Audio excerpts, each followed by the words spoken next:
जय गुरुदेव, जय श्री कृष्ण। आप सभी का स्वागत है वैदिक वन एस्ट्रोलॉजी यानी आपके अपने लाइफ जीपीएस में। आज हम बात करेंगे शनि के गोचर के बारे में। बहुत इंपॉर्टेंट टॉपिक है, बहुत इंपॉर्टेंट वीडियो है आप सभी के लोगों के लिए, क्योंकि अब लाइफ में जो रिक्रिएशन होने वाला है, जो लाइफ में ट्रांसफॉर्मेशन आपको हिट करने वाला है, उसके लिए आपको रेडी होना पड़ेगा।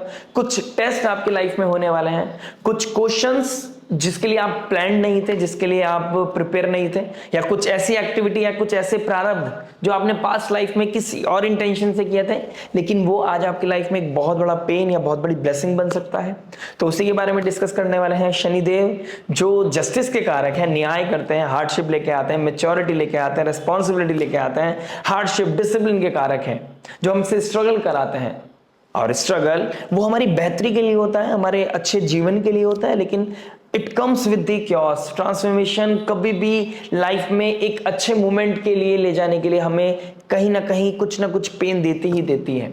पीछे छोड़ना, अतीत को पीछे छोड़ना, उस कंफर्ट से बाहर निकलने के लिए हमें कहीं ना कहीं कुछ चीजों के लिए अपने आप को प्रिपेयर करना पड़ता है। तो शनिदेव का पूर्व भाद्रपद नक्षत्र में शनिदेव गुरु की राशि, गुरु के नक्षत्र में, गुरु की दृष्टि में हमारे जीवन में क्या इंपैक्ट लेके आ सकते हैं। शनिदेव जो न्याय के कारक हैं, जिनका एक अलग तरीका है न्याय करने का, किसी को ब्लेस करने का, किसी को पनिश करने का, जो किसी के फेवर में या किसी के अगेंस्ट में नहीं है। शनिदेव बस बैठकर आपके इंटेंशन, आपके कर्म को ऑडिट करते रहते हैं और देखते रहते हैं वक्त दृष्टि से कि ये हायर पर्पस के लिए कुछ कर रहा है या फिर अपने आप को सेल्फ सेंटर बना के सेल्फिश होकर अपने लिए कर रहा है। देखिए, मेरा इंटेंशन ये नहीं कि आपको कोई भी चीज सेल्फिश होकर या सेल्फ सेंटर्ड होकर नहीं करनी चाहिए, लेकिन उसका जो आउटकम है वो सोसाइटी को तो हार्म नहीं कर रहा, हमें उस चीज को देखना होगा। शनिदेव का पूर्व भाद्रपद नक्षत्र गुरु के नक्षत्र में ट्रांजिट करना, जो पूर्व भाद्रपद नक्षत्र जो डुअलिटी को दिखाता है, अजा एक पदा, पूर्व यानी अतीत, भाद्रपद यानी कि एक ऑस्पिशियस मूवमेंट, अजा एक पदा, टू स्टेप्स का, यानी कि एक स्टेप पीछे से छोड़कर अब आप एक आगे स्टेप लेने वाले हैं। पूर्व भाद्रपद नक्षत्र में अगर मैं कहूं तो एक 30 साल 30 इयर्स में, 28 to 30 इयर्स में, इस इतने बड़े स्पैम में एक बार शनिदेव इस नक्षत्र में गोचर करते हैं। लेकिन अगर मैं रिसेंटली बात करूंगा तो last year April to October onwards, 2024 April to October 2024 के बीच में हमारी लाइफ में बहुत कुछ ट्रांसफॉर्मेशन हुए हैं, कुछ पॉजिटिव, कुछ नेगेटिव। लाइफ में बहुत कुछ छूटा है, बहुत ऑल ऑफ सडन हमारी लाइफ में रियलिटी चेक हुए हैं। तो उसमें वहां पर हमने किस इंटेंशन के साथ क्या चीज हमने डिसीजंस लिए हैं। मैं अक्सर कहा करता था, जो लोग मेरे से बहुत ऑलरेडी जुड़े हुए हैं उन लोगों को मैं बोला करता था कि लाइफ में अभी का जो पेशेंस है वो आने वाले लाइफ में बहुत आपको सपोर्ट करेगा। अधर्म नहीं करना है, धर्म के रास्ते चलना है। सैक्रिफाइस का कारक है शनिदेव, और वो किस राशि में बैठा है? मुक्ति, लिबरेशन की राशि में बैठा है। वो आपको एक टॉक्सिक पैटर्न से, किसी भी लाइफ में ऐसी कोई चीज जो आपके लिए अननेसेसरी है उससे कट डाउन कराएगा। लाइफ में death of something and recreate of something, ऐसी सिचुएशन में लेके जाएगा।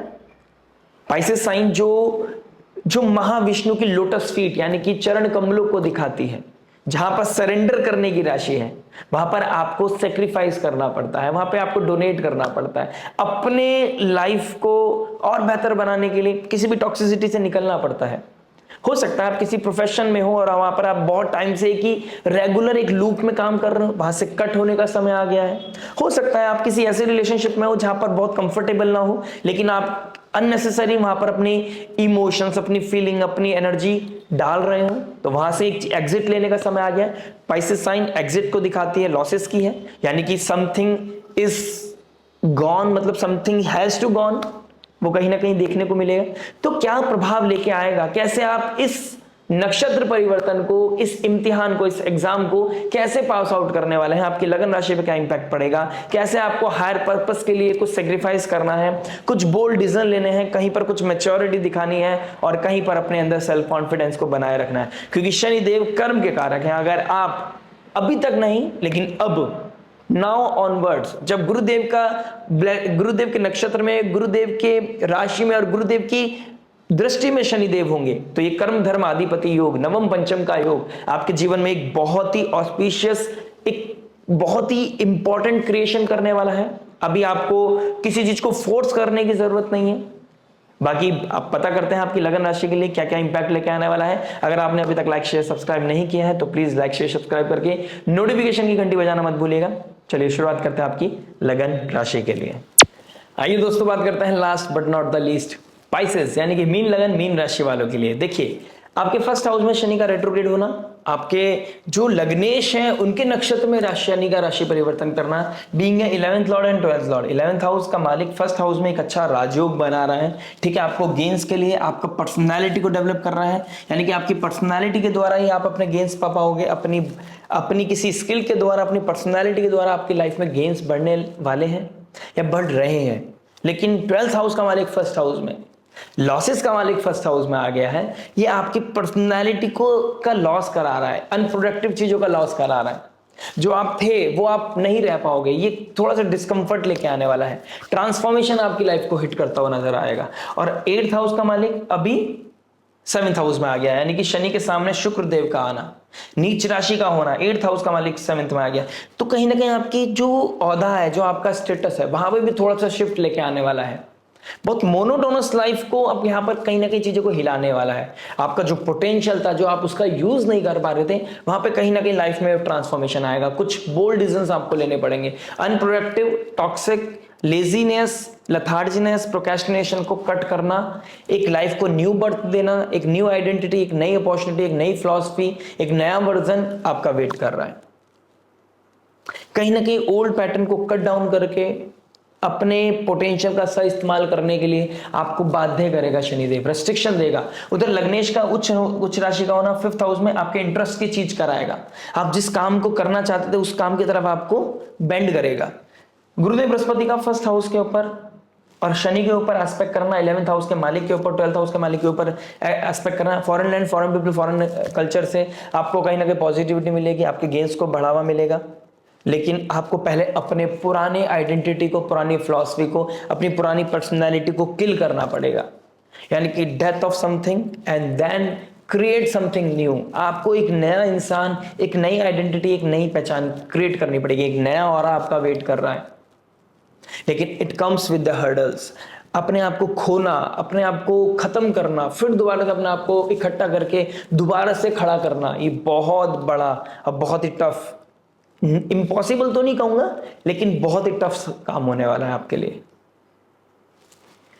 गुरुदेव बृहस्पति की ब्लेसिंग होगी, लग्नेश की ब्लेसिंग होगी, लेकिन आपकी कुंडली में लग्नेश कैसा है वो बहुत इंपॉर्टेंट होने वाला है। शनि रेट्रोग्रेड है, चेस्टेबली रेट्रोग्रेड, वक्री, एक डीप हिडन ओशियन, मीन राशि, वाटरी साइन, ठाकुर जी के मतलब लॉर्ड विष्णु के लोटस फीट वहां जा देखा गए हैं। तो वहां पर आपको बहुत एफर्ट डालना पड़ेगा, सरेंडर करना पड़ेगा, डिवोशन दिखाना पड़ेगा, डेडिकेशन दिखाना पड़ेगा और सेल्फलेस। अपनी लाइफ में इंप्रूवमेंट चाहिए, अपने इंटरेस्ट का कोई काम करना है, आपको अपने आप को लिबरेट करना पड़ेगा हर तरह की रिस्पॉन्सिबिलिटी से। आपको अपने आप को फोकस कराना पड़ेगा, अपने लिए सोचना पड़ेगा। लोग आपको बोलेंगे आप बदल गए हो, या लोग आपको बोलेंगे कि आप बदल रहे हो, आपको बदलाव लाना पड़ेगा। This is destined. जब तक आप नहीं लाओगे, तब तक आप बोल्ड डिसीजन नहीं लोगे, तब तक आपके लिए बहुत मुश्किल भरा होने वाला है ये समय। और आपको पता है आपके अंदर पोटेंशियल है, लेकिन आप फिर भी नहीं यूज कर पा रहे। यहाँ पे सबसे बड़ा इंपैक्ट पड़ने वाला है आपको। जिनका मून साइन है, मून साइन के ऊपर से शनि का जा रहा है, आपको टेंशंस, मतलब जो अब तक मैंने बोला है चेरी ऑन द टॉप, आपके लिए डिप्रेशन, एंजाइटी, स्ट्रेस का कारण बन रहा है। रात को नींद ना आना, अपने फैमिली से दूर होना, अपनों से दूर होना, ये कहीं ना कहीं चीजें दिखाई दे रही हैं। डायरेक्ट एस्पेक्ट कर रहे हैं 7th हाउस को, अपने लव्ड वन से दूर होने वाली सिचुएशन दिखाई दे रही है। अपनी मैरिज लाइफ की इक्वेशंस चेंज हो रही हैं।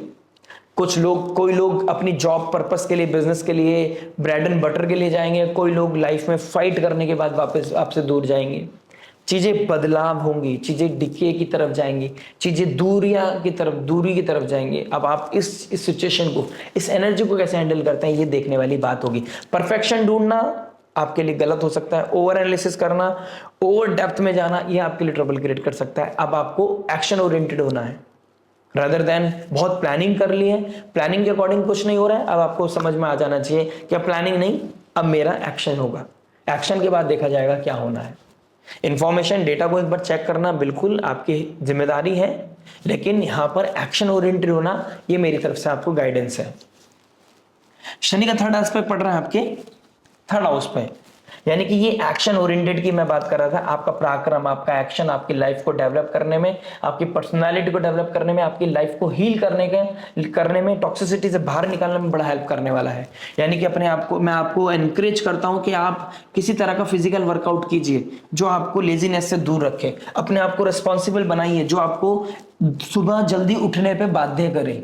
ऐसा कुछ आपको क्रिएट करना पड़ेगा, अदरवाइज लेजीनेस आपकी बहुत मेजर अपॉर्चुनिटीज आपके हाथों से निकलती हुई नजर आएंगी जो आप बिल्कुल भी डाइजेस्ट नहीं कर पाएंगे। And this is the moment, यहां जाना है या बिल्कुल अपने आप को बीच में रख लेना है। यानी कि अब अभी आप बीच में हैं, अगर आपको गेन्स चाहिए, ग्रोथ चाहिए, you have to do something extraordinary, definitely you have to do. Shanidev का डायरेक्ट एस्पेक्ट पड़ रहा है आपके 7th हाउस पर। इक्वेशंस चेंज होगी, मैरिड लाइफ की सिचुएशन चेंज होगी जो मैं आपको ऑलरेडी बता चुका हूं। कहीं ना कहीं अभी अपने आपको बोल्ड करना पड़ेगा। कार्मिक सिचुएशन, जो कार्मिक रिलेशनशिप है वो कहीं ना कहीं एंड होने वाले हैं। जो लोग इस समय शादी करना चाहते थे उनके लिए एक अपॉर्चुनिटी बेहतर दिखाई दे रही है। कुछ लोग कंसीव करते हुए नजर आएंगे ही आएंगे, लेकिन ऐसी सिचुएशन में कंसीव करेंगे जहां पर आपको समझ नहीं आएगा कि हमारा इक्वेशन तो उतना, बॉन्डिंग तो उतना स्ट्रांग नहीं है, लेकिन ये सिचुएशन ऐसी सिचुएशन में आ गया कि अब आपको मेजर डिसीजन लेने के लिए किसी सब्जेक्ट मैटर एक्सपर्ट की एडवाइस की हेल्प पड़ सकती है। कुछ ना कुछ होगा, बच्चों की वजह से कुछ ना कुछ लाइफ में रिवॉल्व करना, बच्चे आपकी लाइफ को रिवॉल्व करेंगे और उनकी वजह से कुछ ना कुछ ऊपर नीचे आपको चीजें करनी पड़ सकती हैं। शनि का 10th एस्पेक्ट पड़ रहा है आपके 10th हाउस पर। देखिए केंद्र को बहुत ज्यादा कंट्रोल कर रहा है शनि, और केंद्र में अभी सूर्य भी है, शुक्र भी है, मरकरी के साथ राशि परिवर्तन है, और गुरुदेव बृहस्पति केंद्र से निकलकर अभी 5th हाउस की तरफ जा रहे हैं। यानी कि त्रिकोण और केंद्र आपको बहुत एक्टिव है। And this is the moment जब आप अपने कर्म के द्वारा, अपने पराक्रम के द्वारा अपनी लाइफ को डिफाइन कर सकते हैं कि यू आर द बेस्ट। अपने आप को बेस्ट प्रूफ करने के लिए ये बहुत अच्छी अपॉर्चुनिटी है, बहुत अच्छा समय काल है। गुरुदेव का अतिचारी होना, सडनली आपके पास अपॉर्चुनिटी आएगी और सडन निकल जाएगी। अब आप कितने परफेक्शन की तरफ जाते हैं या सिर्फ आप एक्शन ओरिएंटेड हो जाते हैं? आपको कर्म करना है, मेहनत के साथ और लॉयल्टी के साथ आपको कर्म करना है। रिजल्ट की तरफ आपका ध्यान नहीं होना चाहिए। जितनी जल्दी आप ये चीज कर लेंगे उतना जल्दी सक्सेस होने के चांसेस आपके बढ़ जाएंगे। लाइफ में ट्रांसफॉर्मेशन दिखाई दे रही है, बिजनेस में इवॉल्वमेंट दिखाई दे रही है। आपका बिजनेस का जो ग्रोथ स्टक्ड हो गई थी वहां कहीं ना कहीं एक्सपोनेंशियल ग्रोथ दिखाई देगी, क्योंकि अब कर्म बदलने वाला है, पैटर्न बदलने वाला है। जॉब क्विट जिन लोगों ने की थी उनकी लाइफ में new opportunity, new venture, new company, new job उनकी लाइफ में दिखाई दे रही है। और जो लाइफ में स्टक्ड हो गए थे, एक मोनोटोनस लाइफ हो गई थी, उन लोगों की लाइफ में जो प्रमोशन ड्यू थे उन लोगों को प्रमोशन मिलने वाला है। गवर्नमेंट लॉबी में जो काम करते थे उनके पास कहीं ना कहीं वो न्यूज लेटर, वो इनविटेशन लेटर उनको मिलने वाला है, कॉल लेटर जिसको हम बोलते हैं, वो भी उन लोगों की लाइफ में आता हुआ नजर आ रहा है। तो ओवरऑल मैं बोलूंगा एक ब्लेसिंग का समय है, लेकिन it comes with the transformation, it comes with the hard work, it comes with the stress. क्योंकि अगर मीन राशि आपकी है तो कहीं ना कहीं मून साइन है तो 7.5 भी चल रही है, और शनि ऊपर बैठे हैं तो कोल्डनेस लेके आ रहे हैं, आपकी पर्सनैलिटी को कोल्ड कर रहे हैं, इमोशंस को कोल्ड कर रहे हैं। लोगों का प्यार मिल रहा है लेकिन आप जस्टिस नहीं कर पा रहे हैं। लोग आपको सपोर्ट करना चाहते हैं लेकिन आप उनके साथ जेल नहीं कर पा रहे हैं। आप अपने लिए कुछ करना चाहते हैं, आप अपनी बॉडी को नहीं उठा पा रहे हैं, तो रिग्रेट के अलावा आपको इस समय कुछ नहीं मिल रहा है। अपने आप को बैलेंस कीजिए, अपने आप को ट्यून्ड कीजिए, अपने आप की लाइफ में करेक्शन ढूंढिए और अपनी लाइफ को पॉजिटिविटी की तरफ लेके जाइए। ये अपॉर्चुनिटी बार बार नहीं मिलती है, हर एक को नहीं मिलती है। आशा करते हैं वीडियो समझ में आया होगा। मिलते हैं आपसे बहुत जल्दी एक नई वीडियो के साथ। टिल देन नमस्ते, राधे राधे, प्रणाम।